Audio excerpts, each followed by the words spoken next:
When is the last time you listened to a podcast about web development, web design, and small business and didn't fall asleep? Yes, we cover web development, web design, and small business, but like actual human beings with personalities. If you're a beginner, we're not going to talk over your head. It's more like asking your buddy for help. We have guests, we have fun, and let me tell you, these two can get off on a tangent. Ladies and gentlemen, welcome to HTML All the Things Podcast. This is Matt Lawrence and Mike Curran. That's right, everybody. We are back, and this is episode 119. Reach is the internet's currency. I'm Matt, that's Mike, and in this week we'll be discussing content, social media, and you. And then in the web news, a big old tech roundup. Now, if this sounds interesting to you and you want to support the show, you can go and check us out on that Patreon, leave a review or rating on your podcast app, join us on our Discord server, or just share this, of course, with your friends. And now it's time for our weekly pain points. So, Mike, please, sir, take it away. Okay, not really full-on pain point, but did require some work. We got a couple of bunnies recently, and we had to bunny-proof the apartment because they chew on everything. Luckily, these bunnies actually don't chew that much, so we're lucky they're not going to destroy our furniture. But yeah, we adopted them from a pet rescue. They were given up by some grandma that decided that she just can't take care of bunnies, and her grandchildren also don't care about the bunnies, so she's like, I'm not going to take care of them. Give them to the pet rescue. We're like, nope, we'll take them. And now we have 2 bunnies. So that's going to be fun. So they're free range. Mm-hmm. They're free range bunnies. They just kind of rip around the apartment. They're not in a cage. So they are. We have an enclosure for them, but we leave it open until we go to bed or if we leave. But the enclosure is pretty big. It takes up like a good chunk of the apartment. And so they can stay in there at night and whenever we're not in the apartment, so that they're not, just out roaming. And we also have bunny proofed like even the larger area, just to make sure that when they are out, we don't have to keep our like full on Hawkeyes on them. Right. Fair enough. All right. Well, cool. Mine is more work. Well, it literally is just work based. So responsibility lines. So Mike and I had a pretty lengthy discussion about a project that we're currently working on.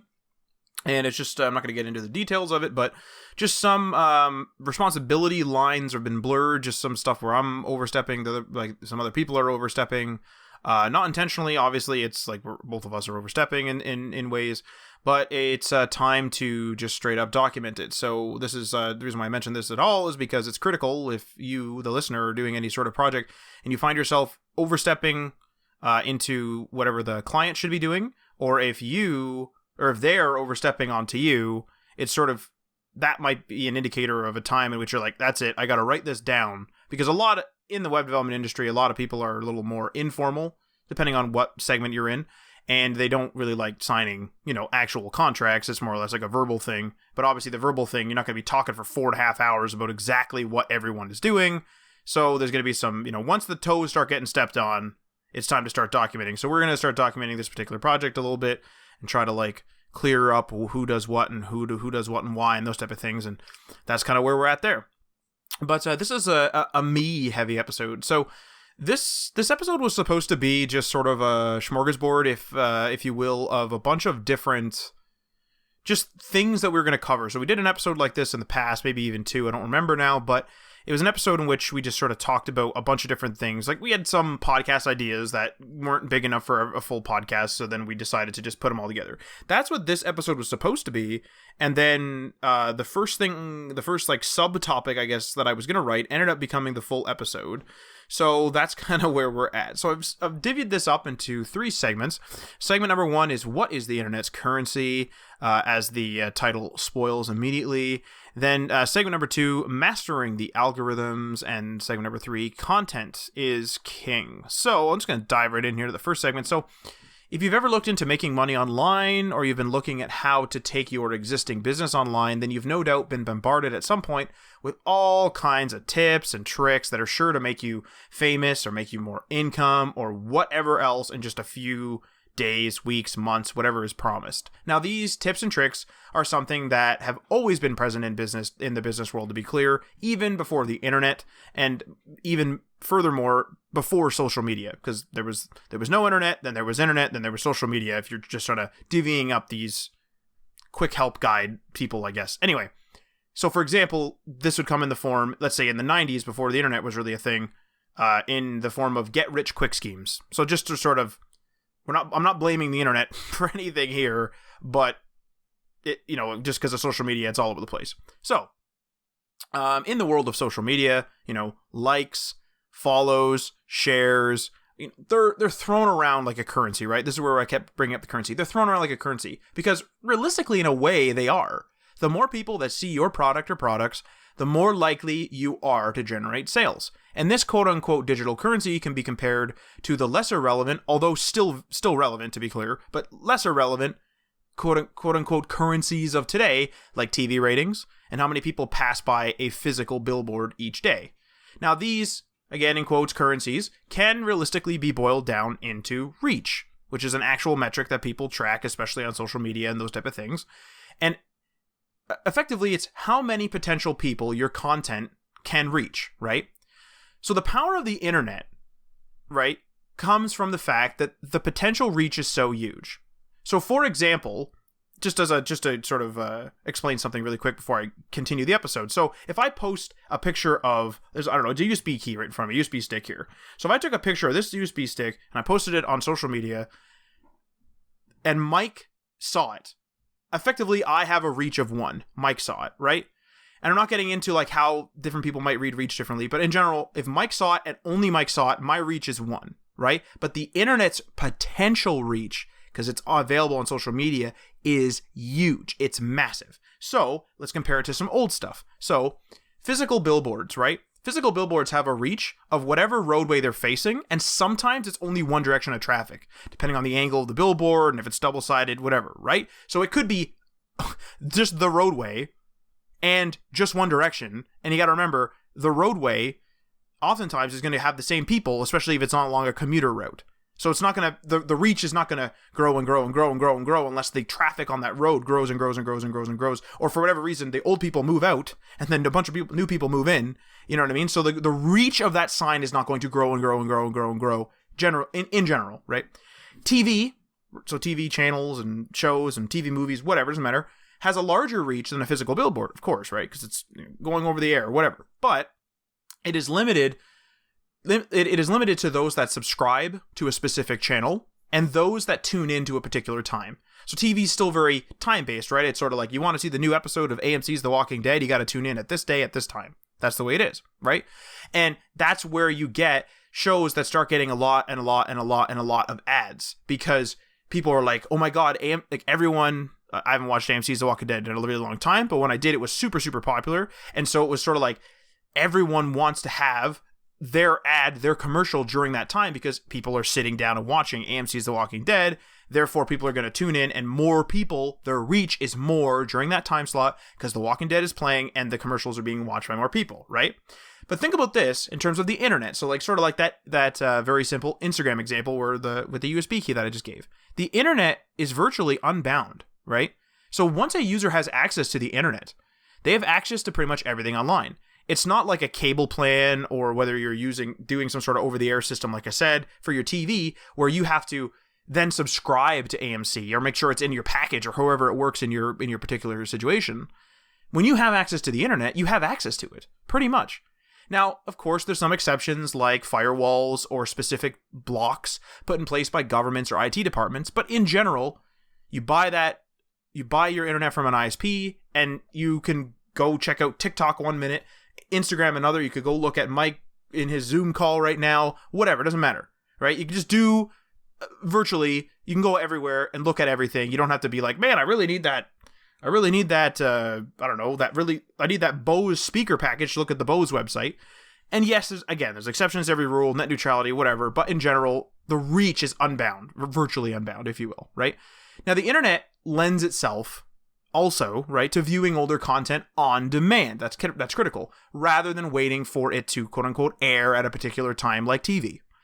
So if you want to relive or rewatch some of your favorite videos from one of your favorite YouTubers, as long as the videos are not taken down, you're able to go back and watch them over and over and over again, 4 in the morning, 1 a.m., 2 p.m., doesn't matter, anytime, whatever.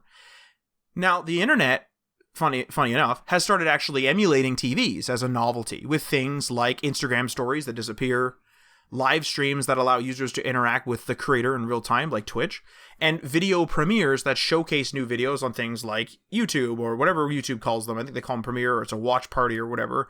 I think watch party's Facebook and premiere, I think, is YouTube. But the point is, it's like a YouTuber posts a video and they say like, oh, it's going to premiere at 6. So now the hype train's going, everyone's getting all excited, and then people show up to that, and then depending on your service, whatever, you might be able to talk like to the creator live if they're present, or you might be able to chat with other fans live. And the first sort of like premiere of this video is sort of like the very first time it can be watched, and people are watching this premiere, and they're they're able to chat just like a live stream type of thing. So that experience, like that all-encompassing experience that I just said, is a time-limited thing, right? Now, the limited not on demand parts of the internet, so the stuff I just said, like the stories and stuff, the stuff that is not on demand, that will disappear, or like has it's like a one-time shot, or you have to be there at 6 or whatever, that fuels some nostalgia, right? It fuels nostalgia for people that used to watch TV a lot, or that, still do. Obviously TVs are still around and cable's still around, those type of things. But it also plays a little bit of the game of exclusivity. So how TV used to be. TV used to be a thing where it would be like, okay, I want to watch, Christmas is coming up, so I want to watch The Grinch. I don't know, the original Grinch, Dr. Seuss The Grinch, at Christmas. You either had to get the VHS, if it was even available, right? Or you had to watch it at that specific time on TV. So for me as a kid, 90s, people aren't like super tech all over the place. You got VHSs all over. Some people were, but in general, like tech wasn't sort of taking over the world, if you will. And so a lot of people would just be like, oh, I want to watch Charlie Brown Christmas. I want to watch The Grinch. I want to watch whatever. You had to find out when it was going to air and then watch it. And if you were, for whatever reason, not present for that month and time in which it was going to air, you got to wait till next year. So it's a very sort of exclusive experience, right? That's what these Instagram stories and Snapchat, and I think that Instagram has disappear mode or whatever for their chats now and stuff like that. And the watch parties and all that type of stuff. That's what it's emulating. It's emulating that exclusive experience. You have to be here now. Get the hype train. Get everyone here now. That's what it's going, right? Now. Yep. Oh, go ahead. Yeah. So just a couple things to add, like the internet's currency reach. The reason that the internet took off from a monetary sense so much is because not only was their reach greater, right? So it was 100% greater, and it's growing, and developing countries are making it grow even more. So there's exponential growth. But the reach is completely different. So like you said, the billboard, one direction of a road. Yes, you can kind of measure the amount of traffic on that road, but it's not accurate. With reach on the internet, you can measure exactly how many people watch it. Now, some of those are bots or whatever, but regardless, you can measure in a very statistical sense how many people have seen your ad. That's a huge plus for advertising companies, and that's a huge plus for advertisers. Right? Even just content creators, if you want to see how many people read your blog post. Absolutely, because you can adjust your strategy and see it in real time take effect. Yep. So it's something that could not have happened in the past. Like before, you put a billboard up there and you wait. You're like, okay, 6 months from now, what are our sales? Did that billboard change anything? Who knows? Maybe it was a guy down the street that told his wife and that told her wife. Like it's not one-to-one. You couldn't correlate. So you'd have to get a survey. Like, you'd have to have another step in there where it's like, how did you hear about us? Which a lot of companies do, and that is valuable information. And they would have to say from a billboard. Yep, exactly. It have to be true and stuff like that. So it's very difficult to measure. The other thing with reach is that online is that it's extremely targeted. Why is Google a billion-dollar company? Because they can target ads. When you type in, hey, I need nails from a hardware store, they're going to give you a hardware store right in your area that's purchased an ad right up the top. You're probably going to click on it. I mean, maybe not you. I'm not talking to you as the person listening to this. I'm talking to the general audience.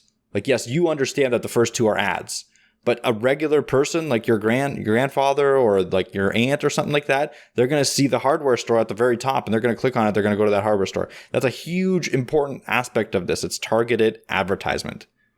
It's something that is extremely hard to do. Yes, TV, you can kind of do it. The general audience of AMC's The Walking Dead is like, whatever, they have general audiences. It's all gamers or something, making it up. It's all Sure, gamers yeah. or something. It's all So then gamers, let's so you show can- all the Xbox commercials during the AMC's The Walking Dead type of thing. Exactly, right? But with this, it can be like, well, this gamer not only is a gamer, but they've purchased an Xbox recently because we know their Amazon history and stuff like that. Like the tracking of a user online is a whole different subject and the ethics of it. But regardless of the ethics, they know what you've done online, right? And regardless how you use it, like sometimes it gets really annoying because you would go and search for, hey, what's the best, like back to the bunnies, what's the best grooming comb for a bunny? Right. And then for the next 3 days or 5 days, it's going to show you no matter where you go, the bet like grooming cones on Amazon or whatever. And then you purchase one. And the logic would be that they would stop showing you it, but they don't because they're not very good at tracking you in those kinds of ways, or they don't care about tracking you in those kinds of ways because they're just trying to blast you as much as possible. There's different ways of thinking about it, but regardless, way more targeted, way more valuable. That's why the reach on the internet. That's why there's so much money in advertising on the internet. And another thing too is like, even if you're, well versed in the internet culture or whatever, if you look at something like I was looking at new sunglasses because my sunglasses are getting old, so I go and look. Those sunglasses pop up everywhere, like Mike is saying. But what that does, even to me, that I realize that it is targeted ads and I know how it generally works in the background, it's still keeping those glasses in my mind. And oftentimes I'll end up buying it eventually. And so that does work. And also, I personally find it to be more pleasurable when I see ads that are ads for me and not just like, you should really buy this brand new, I don't know, wallet. Like, why? Like, I have I'm not a wallet aficionado. I really don't care, right? But if I'm looking for a wallet and all of a sudden wallet ads come up, it's different. But then once I buy the wallet and I stop looking at wallets, they fade away. But tech is always in there because I'm interested in tech and it knows that and blah, blah, blah. And yes, it's controversial, whatever, but that's generally why it's there, right? And that's one of those powerful reach analytic statistical tools that are real time, if not, or real time, or like a day later you get a report or whatever it is, right? Depending on your service, of course. So with that being said, obviously targeting ads and those type of things is very, very difficult, very, very specific. It's very proprietary tech in most cases, whatever you want to say.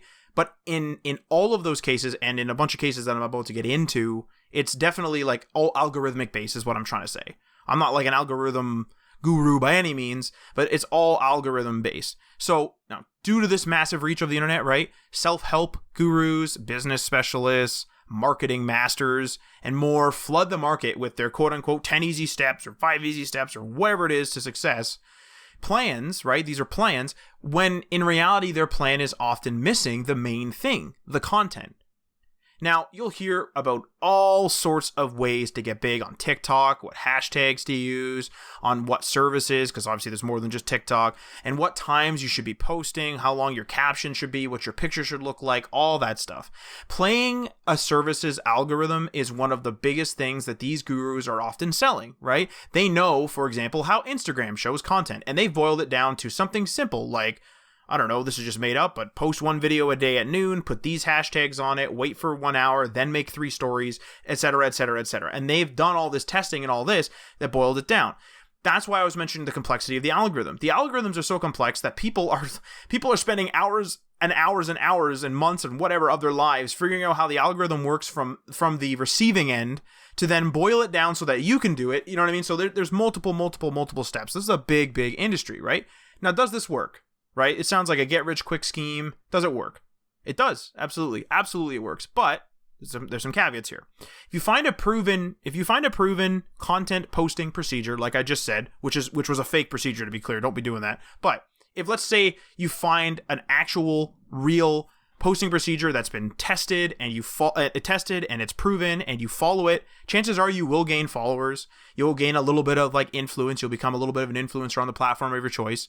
Right? Now, it's not guaranteed, of course, but it is having that procedure, having that data is a leg up on those that are just posting on the platform randomly with no strategy. Sort of like a lot of the people on Facebook are just talking about what's happening in their town, and like obviously Facebook's not going to take that and make that viral type of thing, right?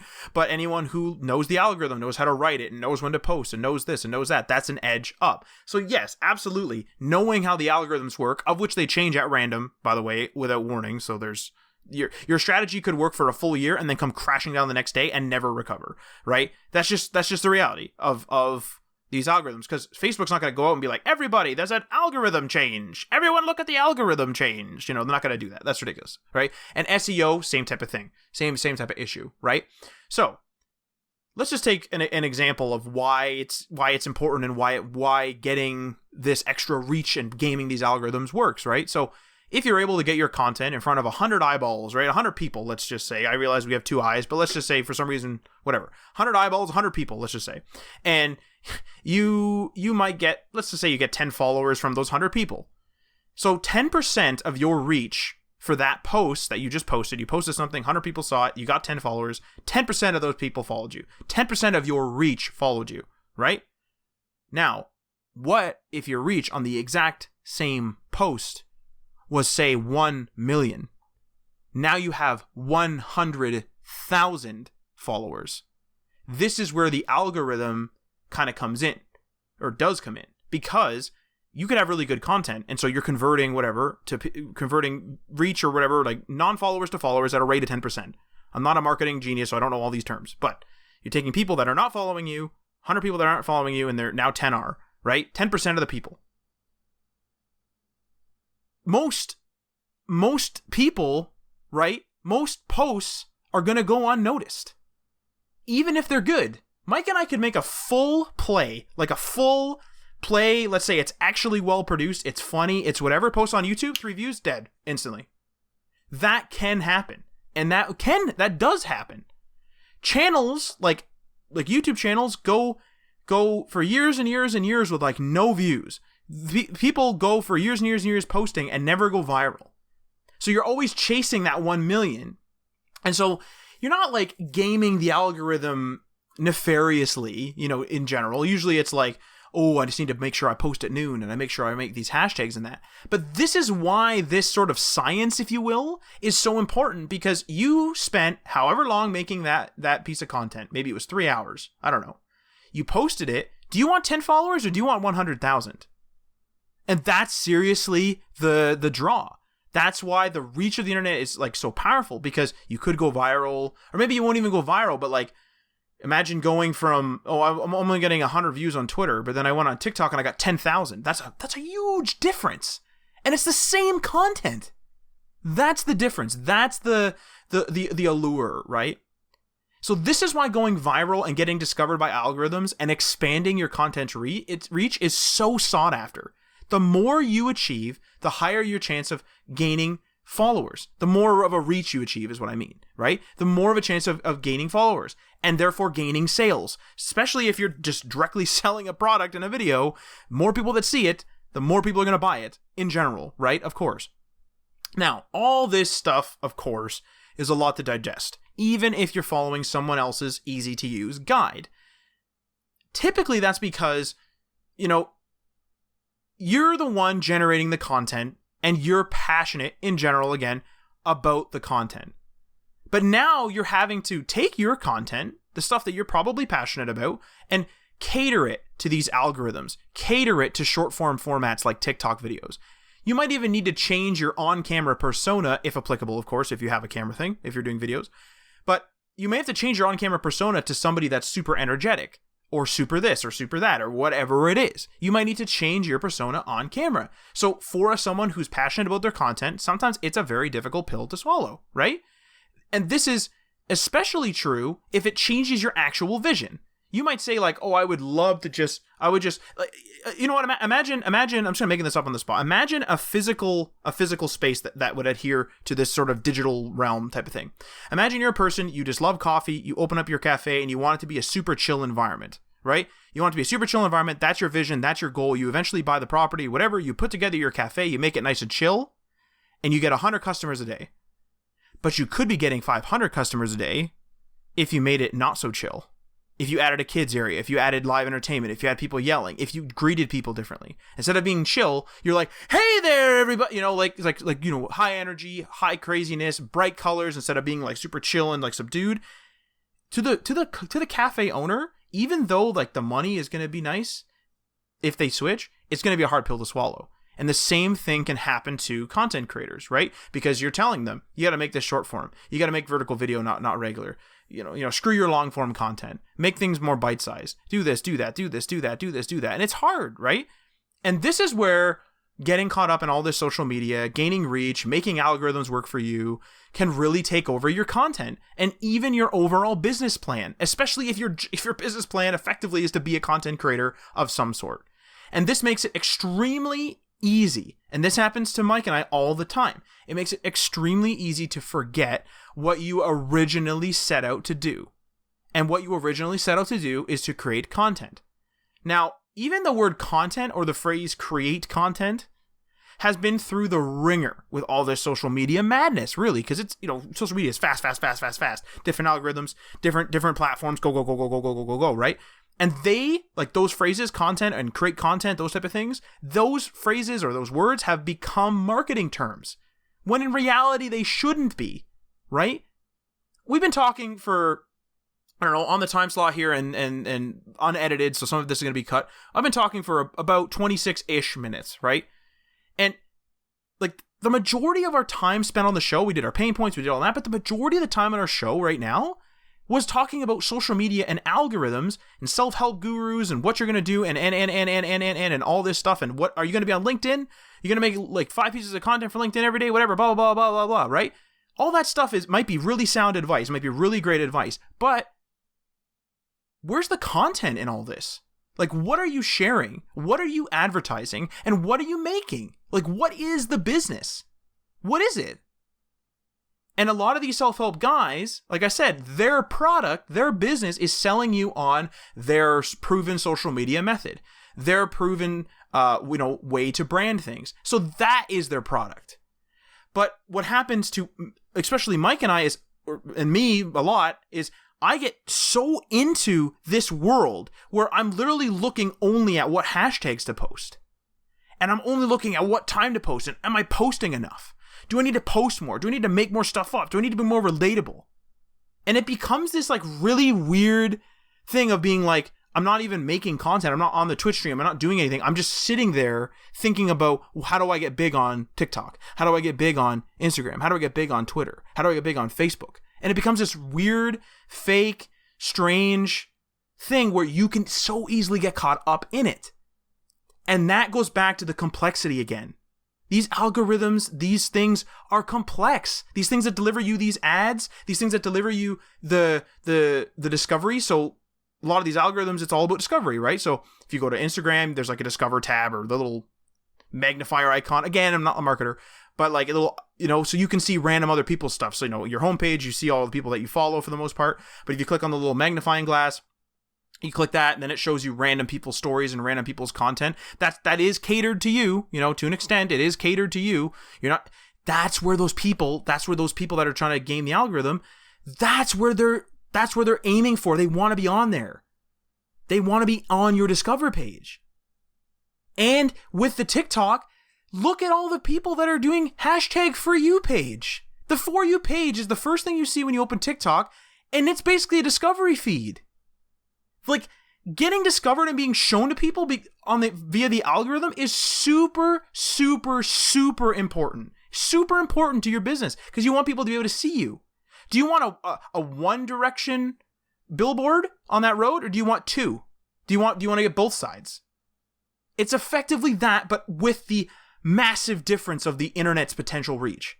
That's the difference. And that's how it gets so complex. Because even though we have a self-help guy, and I'm not calling these people scammers, a lot of these people are totally legit. You have a self-help guy or like a marketing guy that is distilling it down to a process for you and distilling it down to these different algorithms and when to post and how to post and do this and do that. Even though they're distilling it, it's still massively complex because you're not dealing with just one platform. And some people argue you should be. Some people say that you should use all the platforms. Some people say you should use some. But think about this. If you use Facebook, Twitter, TikTok, you use Facebook Watch on the side, I don't know, you use an Instagram, like, look at all of this. And all we're doing right now, Mike and I are making a show. Whenever I start seeing all this stuff about like when to post, I start thinking like, how the hell am I supposed to fit a podcast into that? How does the friggin' content work? Like, what's the business? Like what am I selling? Am I selling myself looking at a computer and acting surprised about like doing a skit, I guess is what I'm trying to say. Like, am I supposed to be doing a skit? Is that what Mike and I came here to do? And maybe we will at some point. Like, I don't know. But I didn't come here to do a skit. Maybe I will do some funny skits, and I can be pretty crazy sometimes, and, you know, whatever. That's fine. And maybe you think I'm crazy now for this rant. But, like, what is that content? Right? Content is king. Yeah. And just to finish off this point before you get into the next segment, content is king. It's complex on purpose. It's not only complex because it needs to be complex. It actually is complex because it wants to be complex, in the sense that those people gaming the algorithms, quote unquote, are not supposed to be, and are constantly being beaten, where it's like a cat and mouse game. And that's why you going to like some, you know, self-help thing, or you going to like and buying a course on gaming the algorithm or something like that, might be outdated by the time you hit the purchase button, even if it was released yesterday. So it's a very slippery slope. It's a very slippery slope, and it's on purpose. Google, like they've said it, multiple of the different ad agencies have said it, Google especially. They don't release how to rank in their SEO, other than the basics of, like, you know, just making sure that you have your titles and, you know, you're updating content and stuff like that. Don't violate their terms of service because you'll be banned off it, or like the link won't be shown, or like whatever, stuff like that, of course, you know. Exactly. So other than the basics, they don't tell you, you know, you need to talk about puppies today. Yeah. Like, they don't tell you the direct link to how to get ranked on their system. They're relying on the fact that you need to post the content, do your best job at creating quality content, and hopefully you do it often enough for their search engine to pick you up in the way that they want to do it, without knowing how they're doing it. That's what they want. And it sounds complicated because it is complicated. That's the problem. And some people have learned to quote unquote game it, and some people have been able to like follow the changes to the algorithm, but they're constantly changing it. They're constantly adapting it to the scammers. The scammers constantly have to play that cat and mouse game to try to get their stuff up top without doing the thing that they want, without creating the content, essentially. Because there's a lot of stuff that's in near the top that's very minimal content related, that's more to do with the advertising of it, which is what all the advertising agencies want to get away from. And it's difficult to do, obviously, on both ends. So that's why this topic is so complex. And that's why when someone comes up to you and being like, hey, I want to be ranked number 1 on Google, you have to be extremely skeptical in saying, oh, no problem, we'll do that. Obviously, you can't do that. Like, unless you're a massive SEO agency or something, or you're a genius in some way, shape, or form, you can't guarantee someone that they'll be number 1 on Google unless they pay for it and you're able to set up their ad campaign and you know what they want to be number 1 in. You know the path, and you know how to like correct course when Google changes the algorithm. Yeah. Exactly. But it's not even about the algorithm. Like, if you pay for an ad placement, then you're going to appear near the top. You know what I mean? Like, pay for the ad. That's what they want you to do. Yes. Right? Absolutely. Like, they're making it hard for a few reasons. 1, to try to promote content, and 2, for you to buy ad space on their site without gaming their system. Yes. Buying ad space is absolutely a way to be up top. So that's something that you can definitely offer your clients. But your clients saying that I want to be number 1 on Google over top of, like, you know, if they're a small retail startup, they want to be number 1 over Walmart. It's not going to happen unless they have, like, you know, unless they have $1 billion budget. Yeah. And you can hire all the ad agencies that Walmart hires, essentially, and stuff like that. Like, so it's just, you have to be realistic, and you have to play the system, and you have to create content that you enjoy creating, because that's the only way you're going to create something quality, and that will be picked up by the system. So I'll leave it to you, Matt, to talk about the content is king part. Right. And I do want to clarify one thing too. When I say self-help guru, I don't mean like the people that are literally trying to like help you with like therapy. I'm talking about the people that are the people that are like saying like change your life forever, like leave the office and don't have a boss and become the business owner you've always wanted to be, and those type of things, those type of self-help people, like the business self-help people, if you will, just an FYI, just to make sure no one gets confused between the two. But content is king. Like I said, content is king. So you've probably heard this before. It's absolutely true. 100% it's true. Choose a niche, right? Make content, post it on TikTok, LinkedIn, and wherever else you have to, right? Or wherever else will have you, I guess, more specifically. If you're making really good, pictures, post them on Instagram and LinkedIn and TikTok. I guess I'm not too versed in TikTok. I'm pretty sure it's just videos, but you know what I mean? Like, wherever will have you and your content, post it on there, of course, right? And post with hashtags. Make sure it's good video. Make sure it's good video quality. And see, there it is again. We talk about content as king, and you sink back into that again. You sink back into like, oh, I got to choose a niche. I got to make my content. I got to post it on TikTok. I got to post it on Instagram. I got to do this and this and this and this and this and this and this and post the things. This is how people sink into it. The instant you talk about content, people are like immediately like, oh, where do you post it? Where's your account? When do you post? How often? You have good thumbnails? You have custom thumbnails? Make sure you do custom thumbnails. Is it at least 10 minutes? How long is that video? Well, 3 minutes for watch, but it gotta be 10 minutes on YouTube. You know what I mean? Like again, you're like ripping off these marketing things, which are absolutely helpful. They're not they're not like, people aren't like trying to scam you, the person that's trying to follow good advice for the time, but like, this is how the social media firestorm begins. This is where there's been several times, and I remember sitting there, and I was telling Mike before the show, and I was sitting there trying to make I'm starting to use Canva. I really like it. That they're not a sponsor. I just really like Canva, and I was making a thumbnail, and I was trying to sit there and think of a positioning or like a title or something. I was messing around with the thumbnail, and I was there for like 10 minutes trying to mess around with it, and then I thought to myself, I'm like, If it's to the left slightly, to the right slightly, or has this one extra word in it, it is absolutely not going to change it from 10 views to 100,000 or 100 million views. Maybe that might happen. That's like a lottery ticket, right? Maybe that might happen. But why the hell am I spending 10 minutes screwing around with this? And so I just stopped. Now, obviously, I need to be mindful and make it so the episode is actually trendy to an extent. I'm not going to just call it like episode 4 with no title. That's ridiculous. But like, you know what I mean? Like, I'm not going to spend this invested interest and time. And I was doing it with hashtags. I was sitting there trying to figure out the best hashtags for like an hour, like an actual hour. And I was like, what the hell am I doing? It's literally going to go from like 100 to like 125 reach or something. Because we're not the biggest, we're not the biggest influencers around. Of course not. And so it's like, what the hell am I doing? The content is the king here, right? So, content has been made, to kind of get back to the episode here, content has been made into a modern marketing term. I think I've already mentioned that before, right? But content doesn't need to adhere to its own sort of modern definition like that, if you will. Content is whatever it is you make.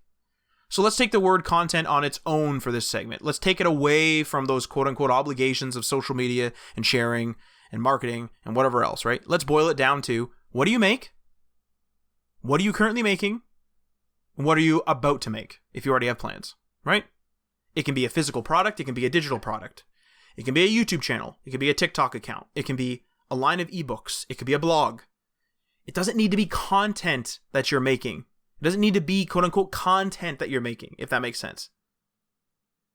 If you want to make a full-out cooking show, and you go and you want to post that on YouTube and you do it, then you can market yourself, of course, on TikTok and stuff like that. But don't get bogged down in the TikTok, if that makes sense. Like, don't be like spending more time trying to make the TikTok go viral than you would making the show. The content is king. Absolutely, you should make it so that your stuff has a potential to go viral. I want to be clear that always has to be in the back of your mind. But if the content is bad, if the content is forgettable, if the content is dull, low quality, if it's garbage, if your content is garbage, it's over, right? This term, the term content, has been polluted by this need or want, right? to make funny skits on TikTok or post viral inspirational content, when in reality, we, humans, have been making content for years. Restaurants make content. It's called food. That's content. Right? Mechanics have content. It's the parts they install. It's the cars they restore. It's making the car work. That's the content. It's not limited to the web and social media. And I think we forget that. Just to interrupt you right here, the whole content being good is the most important part, is so key, because let's say you're amazing at marketing, and let's say you do go viral with some random thing that took you 2 seconds to make and that you're not interested in, and people see it, and then they come back to your content and they realize it's shallow and shitty and you don't care about it. What have you gained? You gain like 1 million followers, maybe. Like if it's gone really, really viral. Yeah, if you get 1 million followers, that will leave you, and they're all just boom gone. Like either they're gonna unfollow or they don't care about you, and the algorithm's just gonna spit you out because you didn't make any more good content. Yep. And if you do make great content and you put your effort into it and you love it and it's good, and like you feel good about it, your audience feels good about it, no matter how small they are, and then you you somehow go viral for some reason, or you just slowly build your audience, which is fine too in most ways, right? And someone comes in and sees your content and they see your other content, they're like, oh, this is really interesting, and that spiral effect, that circle effect will happen and be a positive thing for you. So that's another kind of really important reason why content is king. Yeah. What it comes down to is it's like, if you will, the internet seems sort of fake-ish, like whatever. Seems sort of fake when people script videos and crap, and it's supposed to be like, look how generous this person was. We just so happen to have 4 camera angles on them. Like, what? Maybe some of that stuff is real, but like there's a lot of like that fakeness to it. And if your content is real, and it could be acted, of course, if it's like a dramatization or whatever. But like the point is, like, if your content is true to its own vision, then yes, you need good marketing, but your content needs to be like a real piece of content, right? It needs to be, I want to say believable, but I'm just like, I'm pigeonholing it into like a video. But it's like, your blog post can't be all just hyperlinks to other blog posts you made, and then all those blog posts net into this one with a bunch of other hyperlinks. Like your blog post has to be a good bit of writing. It has to be a valuable piece of writing. It has to provide value. It legitimately has to be good. And the value could be being funny. The value could be being ridiculous. The value could be being informative. Whatever it is. But it has to be valuable in some capacity. If it's just BS, yes, you could go viral, but then you're pigeonholed. Now you're constantly chasing the dragon, effectively. Now you're constantly chasing that, right? Going viral too early. I think I heard this from Gary Vee. So I don't want to misquote him or whatever. I'm just saying this from memory. But like, going viral too early is not good. If Mike and I went super viral on one of our posts, we got 10 million hits, and then all of a sudden we went back down to like 200, we'd be chasing that 10 million for literally their entire careers. Until either we got back there, or we did it again, or whatever. We'd be chasing that dragon through the whole thing. Maybe the chase is good, maybe whatever, but that's pretty unhealthy to try to hit 10 million. It's not like we went from 200 to 2,000 and that we're chasing 2,000. Totally reasonable goal. 10 million? Like, Christ, like how the hell are we supposed to hit that again? You know what I mean? That's the thing, right? Your content can't be shallow. So, if you think about it, we remember good movies and good videos, not because of the hashtags, not because of whatever caption they had, or not because they were, like, when they were originally posted, like, oh, I remember that video was posted at noon. Like, I remember that. Who the hell says that, right? We remember them because they're good quality, and we enjoy them. There's a reason why people used to eagerly anticipate, again, bringing it back, the Christmas movies, and the shorts, and whatever else that they saw every year on TV. Because the content was good and memorable enough to want to experience it again during the whole experience of Christmas and that sort of the holiday season, right? So that's the difference here. Is that like the Charlie Brown Christmas and all that stuff isn't like shallow. It's good content marketed well by being put out at the right time, being shown on certain TV channels or Apple TV or however the hell it works now. There's a reason why more horror movies seem to appear, or at least bubble up to the top during Halloween on Netflix. That's good marketing. But the movie has to be good, right? The movie has to be good. That type of stuff. No one is going to remember a social media post that was shown to everyone just because the algorithm was played perfectly. You played the algorithm perfectly, and then it's just you sitting there staring at them. You could do that. I mean, I might remember that because that's weird. But like, see, in that regard, though, if you're staring into the camera and like, you know, being creepy intentionally, and you and the value is to be like a horror podcast or a horror social media post during Halloween, that's value. That's like, whoa, what the hell is going on here? That guy's creepy. But I was on TikTok the other day, and there was a person that literally said like the algorithm is broken, and she just sat there and was like, put this song on your. She didn't even say anything. It was like the captions show up or whatever on TikTok, and it was like, play this song, boom, you're famous. And she had like 300,000 likes or something.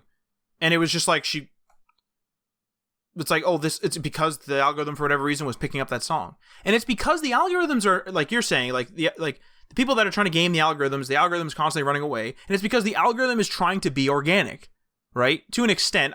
Maybe there's other nefarious things that I don't understand that people are doing.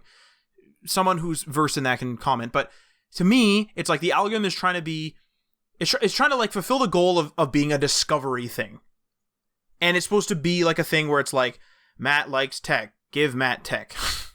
It's not like, Matt likes tech, show him plastic wrapping. You know, like no one's doing that. Like no one, like Instagram's not like, oh, I got him this time. It's going to be extra plastic wrap this time. You know, I'm just not going to buy that. Like no matter how many times you show it to me, unless I specifically need plastic wrap that day, I'm not interested in it. So who cares, right?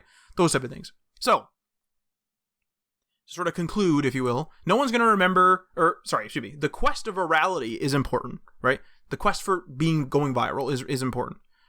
Really good content can go unseen without being discovered and shown off due to these various discovery algorithms. That's why you should have good marketing. That's why you should try to post at the proper times and stuff like that. Absolutely.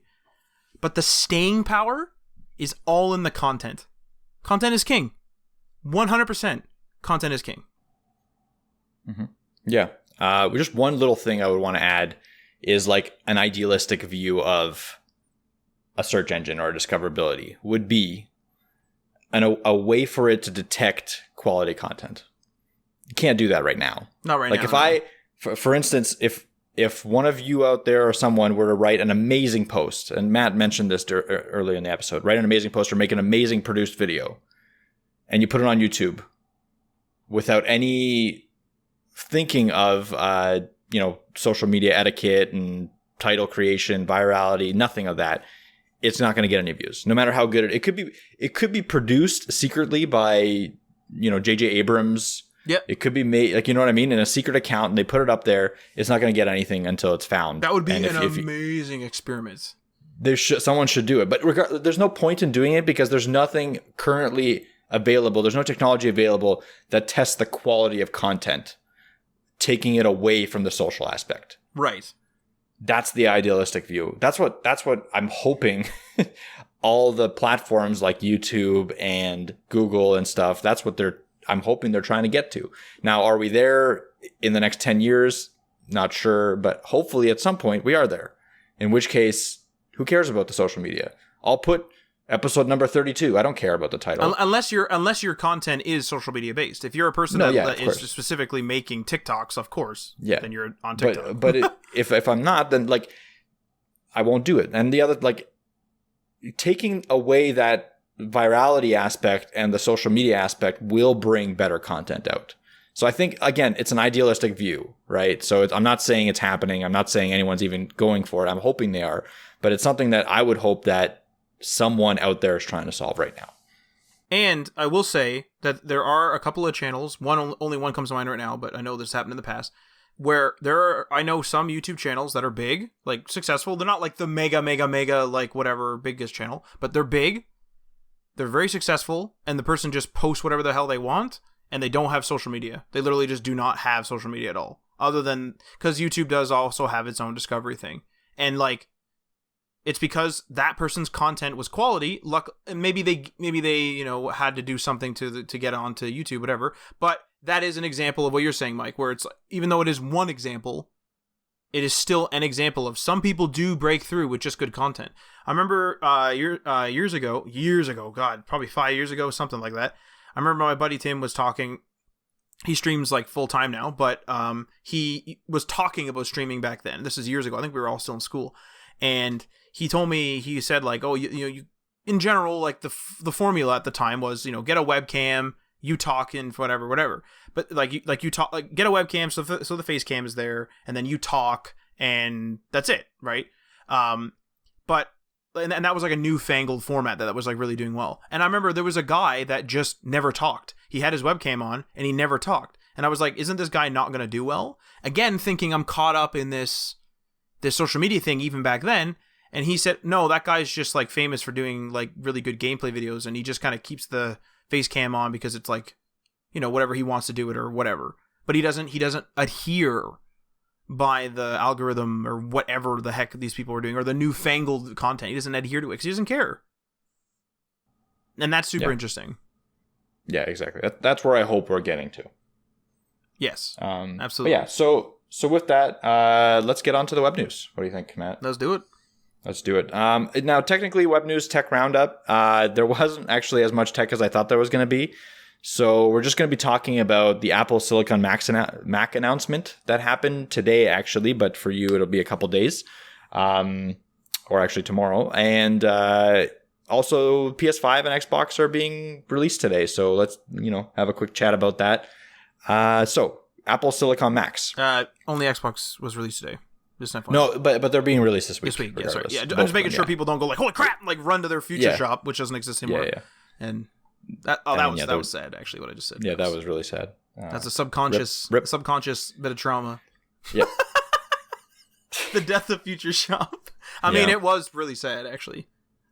Yeah, no competition in the electronic space. I mean, Best Buy is kind of going away, I think, but... Very, very brief little side note. I was literally in a Future Shop an hour before it closed. I bought something. I had to buy like a SIM adapter. I literally went home. It was nighttime. Went to bed. Woke up. Future Shop was dead. Yep. That was the fastest, most ridiculous thing. All of them. All of them at the same time. And literally chain, a note. Gone. A note on the door. No one had any idea what was happening. Literally every single Future Shop, a note on the door saying, "Hi, all shifts are canceled. You are no longer employed. Peace." Other than like the ones that were transmuted. I don't know why I wanted to say transmute. That's from friggin' Diablo 2. Anyway, transferred to Best Buy because some of the locations were taken over by Best Buy. Other than those people, which I assume they got rehired. I'm not sure how all that worked, but like, I don't know. Imagine just being. It wasn't. That's instant. fucking crazy. Yeah. Here's the craziest part. You know that it wasn't all that planned. I think anyway, or from the consumer, from me, without having insider information, they literally just built one of the Future Shops. And then it was just like, and building abandoned. Like, what? You just built that building. It wasn't like you leased it. You just built it. What the hell's going on here? Yeah, they had their own designs. I remember that. Yeah, that was a weird time. But yeah, nice. that's a Canadian tech retailer like Best Buy. Like Best Buy. Exactly like Best Buy. In fact, it was bought by Best Buy. It was bought by Best Buy, and then there was both Best Buys and Future Shops in Canada, and then Future Shop was killed. Yeah, unbelievably sad, and clearly a traumatic moment in my life that I remember. Yes. Okay, so let's talk quickly about the Apple Silicon Macs announcement. There's not really too much to talk about, but I wanted to bring it up because there's a few implications. So 3 devices announced: Mac Mini, MacBook Air, MacBook Pro 13-inch, all running the same chip, which is interesting. So before it was like, the i5s or i3s would be in or like the really low powered i7s would be in the MacBook Airs, and then a different chip selection would be in the MacBook Pros. Now they're all running the M1 Apple Silicon chipped, all-in-one chip on design. So it's the GPU, CPU, all designed by Apple, ARM-based cores, stuff like that. It's a similar chip to what's running currently in the MacBook or the new iPhones, the iPhone 12s and the iPad Airs, which is like the 14X Bionic, whatever it's called. But it's like a higher power version of that. So essentially what this means, and we've talked about this before, is that they're getting away from the x86 architecture, which is what Windows apps and Mac OS apps were running on, and going to the ARM architecture, which is what the Android apps and iOS apps are running on, which means one of the big things with this is that any iOS app that the developer specifically ticks a box on will be supported natively on the new Mac OS and the new Macs, which is interesting for a couple of reasons in terms of developers. That means that, and this is an open question to you, Matt, and I guess to the audience as well, will web apps be less common because we can take a native iOS app instead? Because I know a lot of people used web apps in lieu of native apps sometimes. And I'm wondering how much that effect is going to be. Like, are we going to be seeing a shift back to more app development because of something like this? Because as we know, iOS is, or Mac OS in general, is a pretty big market share component, especially from in terms of revenue perspective. Right. Like most app store sales, like iOS app store sales, are much higher in a very measurable sense. Like it's a significant amount higher than Android app store sales, even. Let alone Mac, or let alone Windows app, like Windows Store sales and stuff like that. It's not comparable. So are people going to start trying to build better iOS apps? Because now they build an iOS app. It works on Mac OS. It works on iOS. It works on iPad OS. All these people usually have enough money to buy apps. Or in a different sense, because x86 is becoming less supported, people will stop building certain Mac OS apps or iOS apps, and they're going to start building more web apps. Because now they're building a web app. They're using these, like everyone's kind of using low-powered architectures. Web supports it. Will that become like, so? It's kind of these things like, what's the shift going to be, and how should we react? Should we wait and stuff like that? The other question that I have is like, and I can answer this one: should people, the web developers, the people listening to this, go out there and buy one of these MacBooks? For now, I would say no, because A, they're small. I always recommend getting something bigger, more screen real estate. And B, we don't know what the performance is actually going to be like. That they're saying the performance is really good, like anywhere from two times to 8 times better than the Intel counterparts, Holy which is kind of Christ. insane. Yes, and battery life is insane. I heard we're talking 20 like, hours on one of the MacBooks.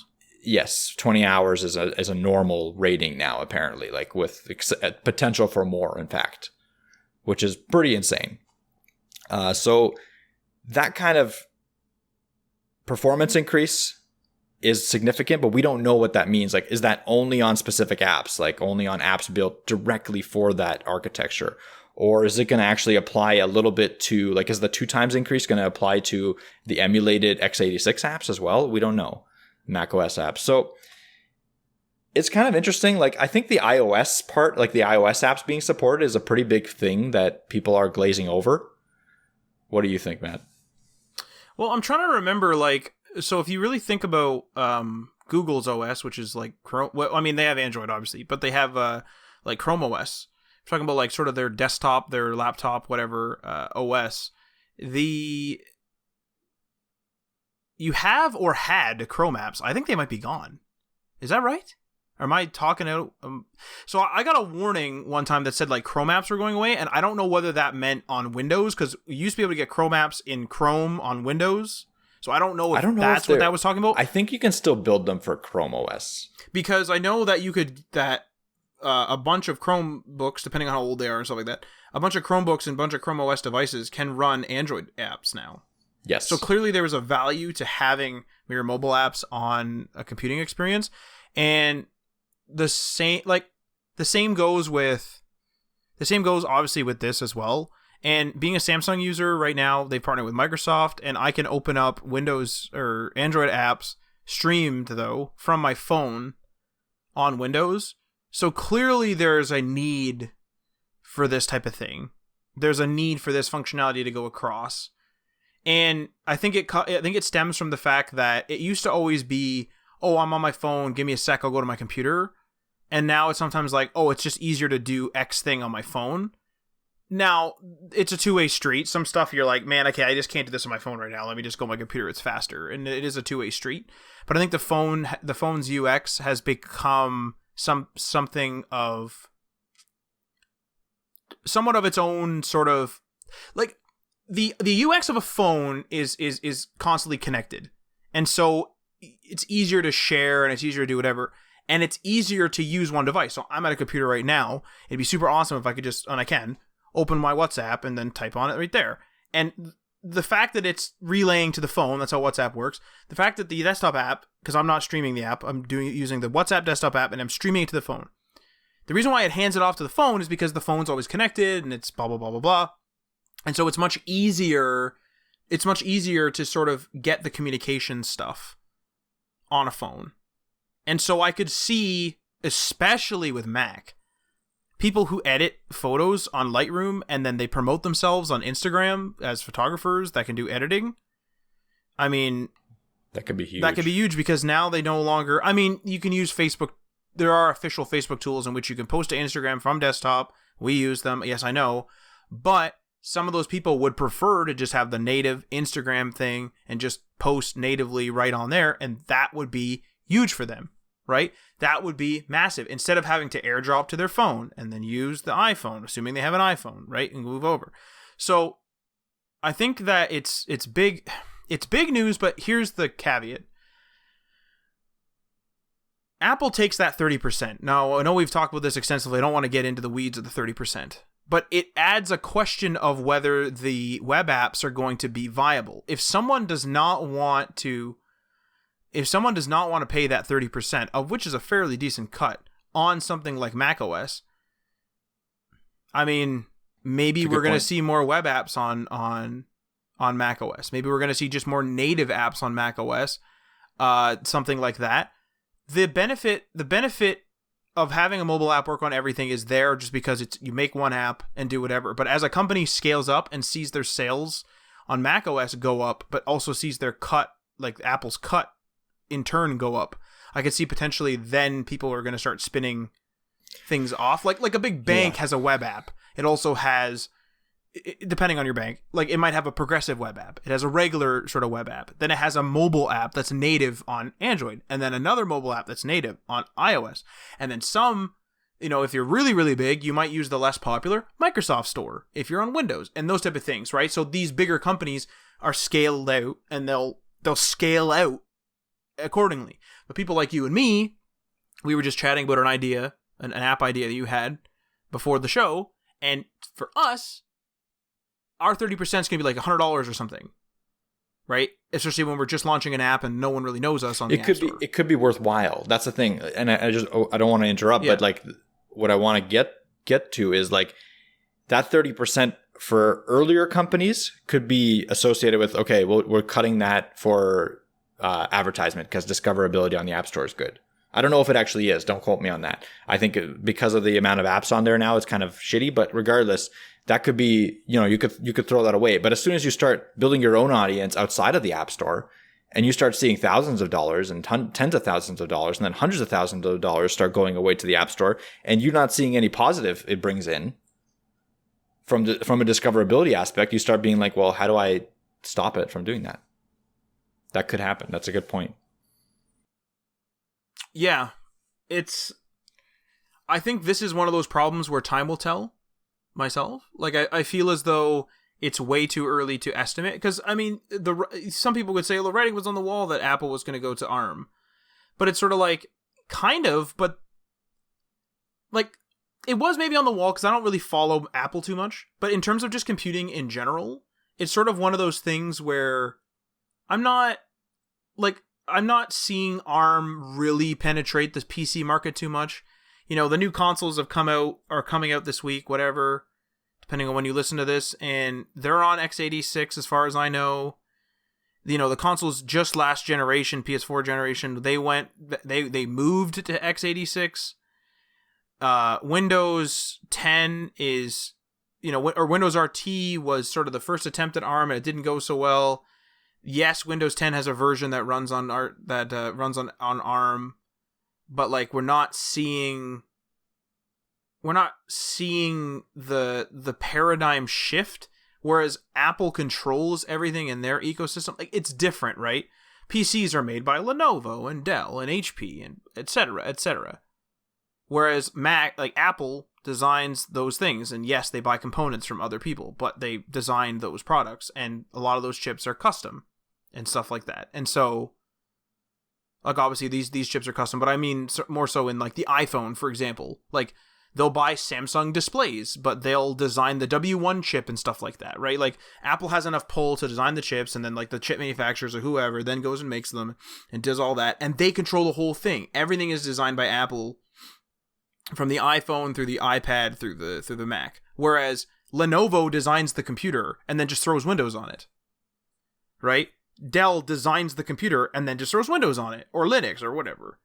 So it's a totally different market, and the reason why I mention it is because it's a big piece of the market, and that's also going to play into this, whether web apps are going to explode or not. I'm using progressive web apps, like, to be totally honest with you, I'm using progressive web apps all over the damn place on my computer. I use progressive web apps all over the place on my computer. So I like them. I like them. I like them a too. lot. I build them. Yeah, I build them. I like them. I think that they're great for intra office stuff as well. Like, really quick to build. Doesn't really matter about performance and when you're filling out a form, stuff like that. So yeah, and that type of stuff is super valuable. And it just, the problem with progressive web apps, again, if you go to somebody who's not super tech savvy, or even someone who is consumer tech savvy, you're like, you use PWAs, be like, what? They're not sexy, to be blunt. They're not sexy. They're not marketing term. But you say, go to the iPhone and use the App Store. You're like, oh damn, you know? Yes. Oh damn, like, I know where did you get this? The App Store. You know, there's a place. It's an app that you got in the App Store. You know, even Google Play. It's like, download an app, Google Play. Like in your mind, Google Play instantly. That's where it goes for me. Yep. Whereas PWA, it's sort of like, oh, like, I got to click the plus if it's available. You know what I mean? It's less. Yeah. It's less like, ooh, you know, it's more sort of like, oh, like, screen button. Yeah. How do I hack this on here? Kind of thing. Like, it feels like it's hacky, right? It feels like it's one of those things you have to explain. Like, yes. It's not one of those inherent ones that you just say go to the App Store. No, this one's like, okay, is there a plus up there? If there is a plus up there, press plus. If a pop-up pops up saying, hey, can you add me to home screen? Allow them to add you to home screen. Most people don't do that. When you add to home screen, you have to explain what that does. Like, what is that? Like, you don't have to explain what an app is. Yes. You have to explain but you have to explain what this is. And that's not going away anytime soon, I think. That's going to be a barrier to entry for PWAs. But like I said, if it's an internal app or a service app where you have the ability to explain to a limited customer base, it is a powerful feature because it saves you that thing from having to build an entire native application for something that really doesn't need it. And you can easily send them a group of people a PDF saying, hey, this is how you put it on your home screen. And therefore this is why you would want to do that. Right. That's not an issue. So in a mainstream sense, I don't think PWAs are there yet. Not consumer electronics, if you will. No. But from a office perspective, or from a company perspective, or from like a business to business perspective, I think that PWAs are definitely there. Like IT sending it out, used. Yeah. Yes, exactly. I don't know if there's much else to say on the Apple Silicon Max announcement, but I just want to quickly touch before we have to I have to take off here on the PS5 and Xbox One being released. The main takeaway that I have from them is that they are computers in the very sense of the word. Like Matt was saying, they're x86. Now, last generation was x86, but now they've taken another step to using more like generally designed graphics processors and graphics and CPUs that are essentially almost the same as the ones you can go out in the store and buy and put Windows on, right, or Linux. And they're bringing a new SSD technology to the mainstream. So those are the two things that I see being the leap here. And they're different between them, to be clear, too. Like, it's different processors, PS5, Xbox. They're totally, like, they're different processors and different SSDs and stuff. So they are different, but they're the exact same architecture. Other than, like, no, I'm going to say they're both x86. They're both at x86, and they're both the exact same type of chip as well for both the graphics and the CPU. Okay. But not the exact same performance, if that makes sense. Yeah. So, yeah. But they're, like, in terms of, like, the chip, it's almost exactly the same. Sure. That's it. Okay. It's tough to explain, but I guess it would be like an i5 to i7 explanation. Like, it's the same generation of chip. It's just slightly different performance on the two. Right. And to be fair, also, like, they were custom designed technically. Like, AMD built them both. Yes. But like Sony has their hand in their chip's creation. A little bit, and Microsoft yes. has their hand in the Xbox's creation, of course. But I want to say that like that hand, whereas it was a huge part of it before, is a very small part. Yeah, the of PS3 it was hard to develop for example. Yes. PS3, to be clear. Yeah, absolutely. Yeah. So that's a really big step in a different direction for consoles. Now, other than the fact that they have better SSDs, better different architecture, they're also obviously more powerful. That goes without saying. New generation of consoles more powerful. But those are the kind of things that I see being the difference makers. Matt, I know you were out at 12 o'clock to get an Xbox because the Xbox. Oh yeah, I pre-ordered it. Xbox Series was released. Xbox Series, yeah. So I bought this Xbox Series X. Yeah, it was pretty cool. I went to the local mall. I pre-ordered it there months ago, and yeah, I mean, I bought the Xbox Series X. My buddy also bought it. I'm just trying to go scan through the night in my head. So basically, we showed up. We pre-ordered it super not to get into story time, but it's we pre-ordered it super early in the morning. This was a month ago or months ago potentially. I can't remember. It was weeks ago anyway. And then we got a call, said there was a midnight launch, so we went to it. There was a Microsoft rep there, or an Xbox rep there, giving away free swag and stuff like that. So that was pretty cool. Grabbed that, grabbed a play and charge kit, grabbed the console, of course, grabbed a play and charge kit, they gave us free thumb grips or whatever. Pretty cool to be supporting EB Games again. I know EB Games in Canada is GameStop in America type of thing. I think they're owned by the same company. But EB Games, I've been going to literally that EB Games since it was called Electronics Boutique. And before I even had an allowance, I was really, really young.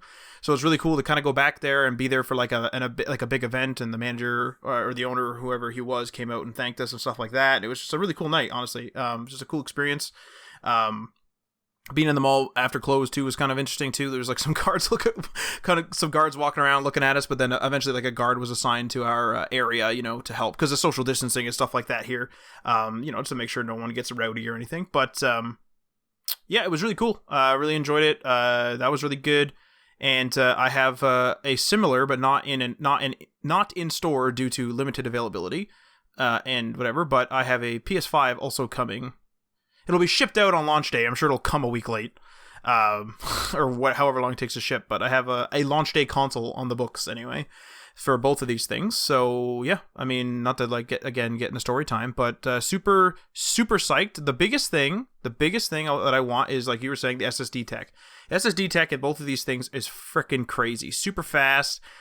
Even the Microsoft, the Xbox, you have to buy a special memory card thing. You can't just expand it with expandable storage. If for Series X games, to be fair, yes, you can use USB expandable storage for Xbox One games, yes.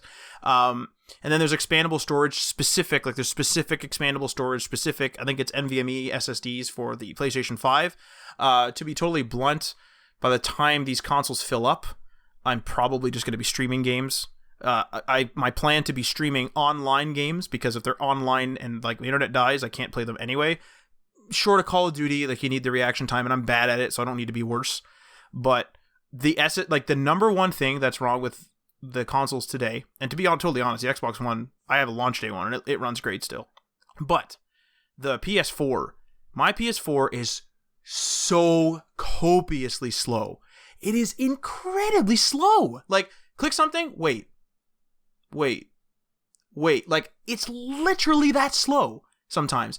Running a game, try to open up the menu, whole game starts freezing, starts freaking out. I've had the OS crash me a couple times. Yes, I could wipe the console and do that. Maybe that would help it.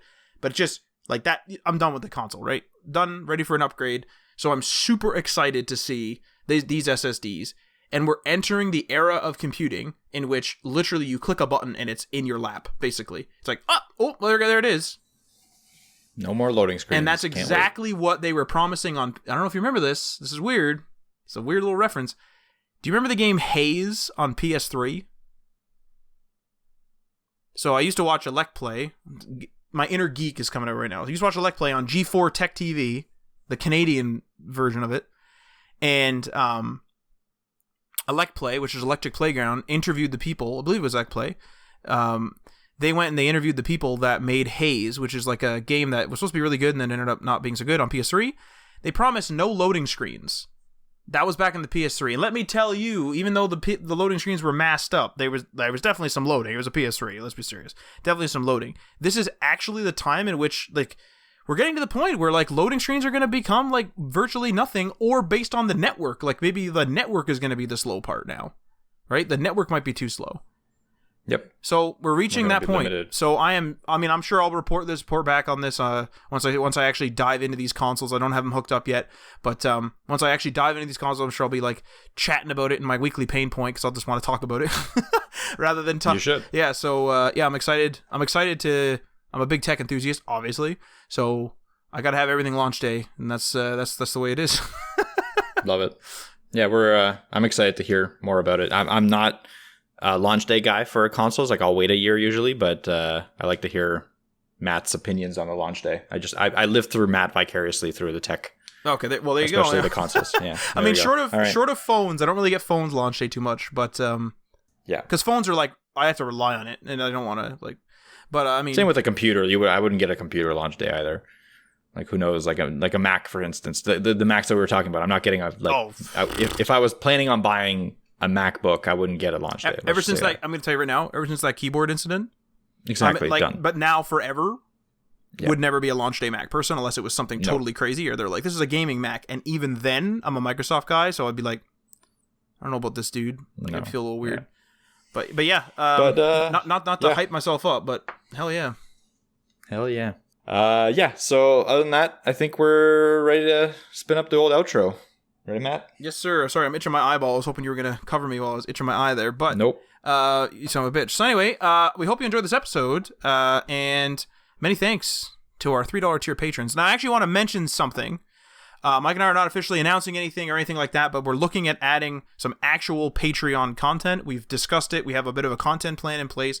So stay tuned to these episodes moving forward. Of course, we'll announce it on the show. We're not just going to announce it into our TikTok or something.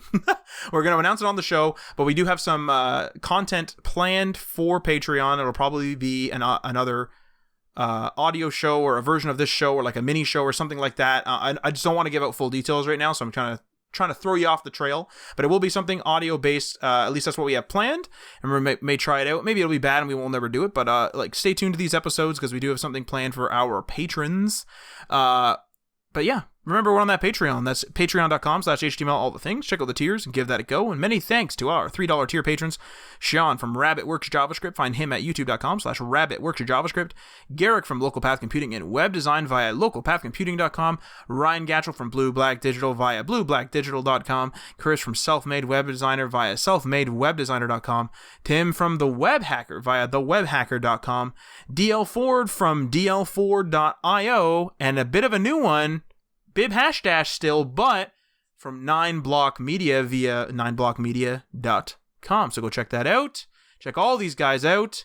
And feel free to leave a comment or a review on the platform that you are listening to this on. And this outro will take us out. Sign us out, actually. This outro will sign us out. You've been listening to HTML All the Things Podcast.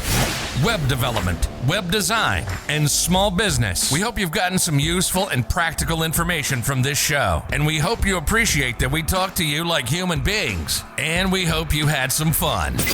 We'll be back soon. But in the meantime, hit us up on social media. On Facebook, Instagram, and Patreon at HTML All the Things. And on Twitter at HTML Everything. Until next time, this is HTML All the Things, signing off.